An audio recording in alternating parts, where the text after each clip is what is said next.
on the miter saw here, we're going to show a couple of cuts. Nothing major, but enough to be able to understand the difference between what you might want to do with the wood and how you choose to cut it. The cuts I'm going to show are simply using the adjustment going from left to right here. I'm not going to take the blade and curve the blade. I'm not a fan of curving the blade this way and coming in this way.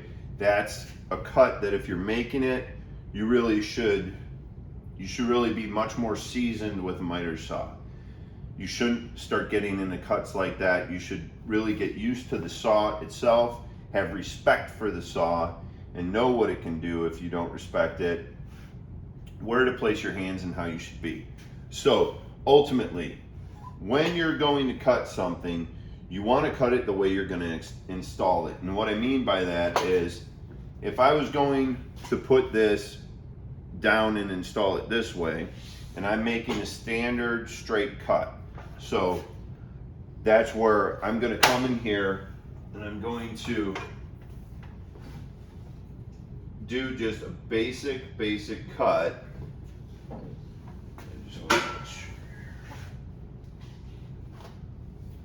Here's our cleanest outlet.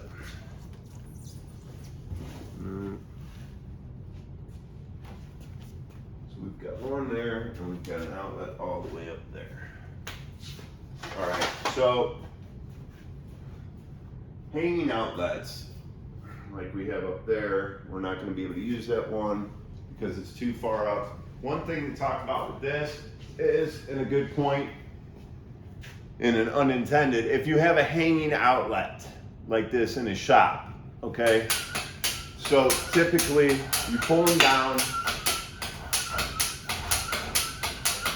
okay, and then you can lock it in place like that.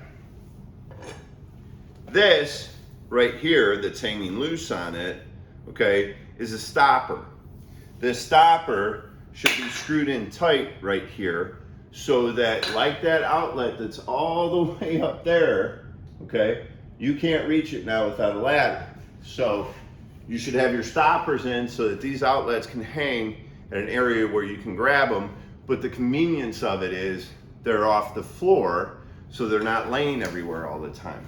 But an unintended lesson, but still, it's something that you need to be aware of in a shop environment. So, getting back to the miter saw, here's our outlet, okay? I plug this in, okay?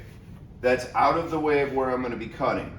As I come up here and I look at it, and I wanna do a straight cut, typically, you'll measure out, you'll have everything set, you already have a pre-mark on here, but for the purposes of just cutting, you want to have your hand on the left side, grabbing with your right hand and bringing in a downward motion. If you feel safer clamping this, feel free, but still having your hand pushing in, making sure it's away from the cut and bringing this down is safe as long as you're operating effectively. Before you cut this, you make sure that you brush this out in here to make sure you don't have any debris holding this away. You put it in against the fence, you hold the piece, you come up here. As you come down, maybe about an inch or two from the piece, start the saw and let it get all the way up to speed before you bring it in to the wood, okay?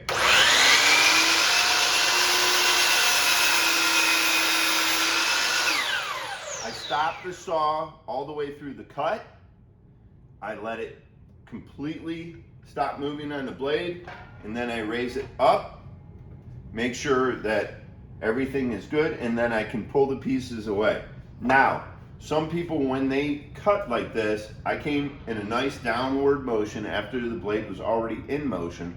Some people take the term chop saw and they chop with it and they slam the blade into the wood. That's the easiest way to get hurt and to beat up your machine as well. Okay, when we cut it, you can see that we have this nice cut. And a little side note too, as you can see the grains on here, right? You see these grains going this way, and it's the same way here. if you were going to build a plank table, okay, and you were cutting all these pieces, you would take this piece and turn it over. And you would have your end grains look like that if you were building a hardwood plank table, okay? And the reason being is this grain's gonna wanna go one way, this grain's gonna wanna go the other, and it's gonna cause your table not to bow as much because they're gonna fight each other and they'll stay straighter. You do not want to do it this way and have the grains like this that you see going all the same way, because eventually what's gonna happen is your table is going to cup, okay? But if you ever happen to build a plank table, you rotate your grains, all right? So here we are, we come back to our piece, all right? Now I wanna cut a miter. Now, if I choose to install this piece standing straight up, act like it's a piece of floor trim, all right? And I have a 90-degree corner. So I have a right angle corner, and I wanna be able to have this go around that corner. I split that degree. So a 90-degree angle means I need a 45-degree on each piece to make a total of a 90-degree. Depending on how your trim is faced out, I'm going to take this, raise it up, and mark it over to 45, and you'll hear it lock in place because that's a standard measurement. I still push this down, okay? I have my hand over here. I'm going to start the blade away from the material, pull it into like we just did.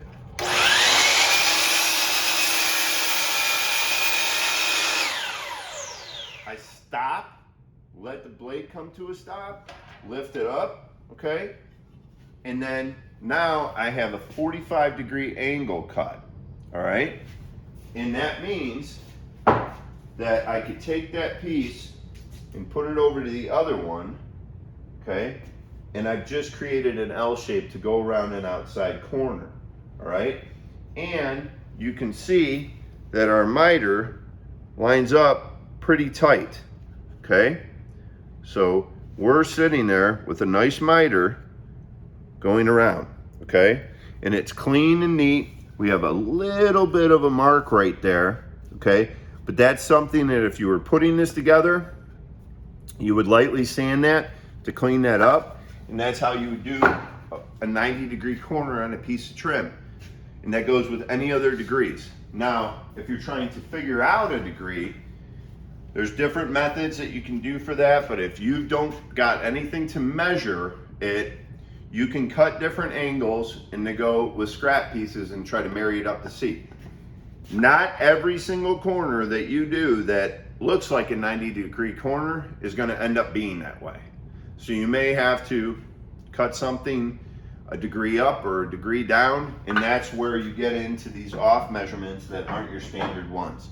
But either way, when you're done, you unlock that, press the button in, and move it back to 0 and lock it in. I'm a firm believer in always putting saws back to that 0-degree level, okay? So that way, anybody that comes up to work on it, they're always starting at that level. And again, too, we talked about locking things down. You do have tools like this that if you pop them out, so this one would raise up, okay? You can take this tool and sling it over here, and if you had a board, you can raise this up more, and you can clamp it down if you want to clamp pieces as you're cutting them. You don't have to hold that piece, okay? Now, you have to keep away from this blade, all right? So typically, if you want to clamp or do these things, that's the best way to do it. Don't ever get near that blade with your hand, and don't ever take a very small piece, right, like something like this, and go, well, this is a sliding compound miter saw. I'm gonna take it and cut myself a strip, okay? That's the wrong tool for the job, okay?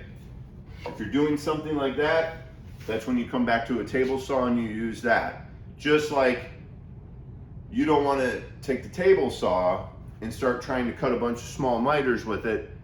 That's what this is for. So always make sure that you're using the right tool for the job.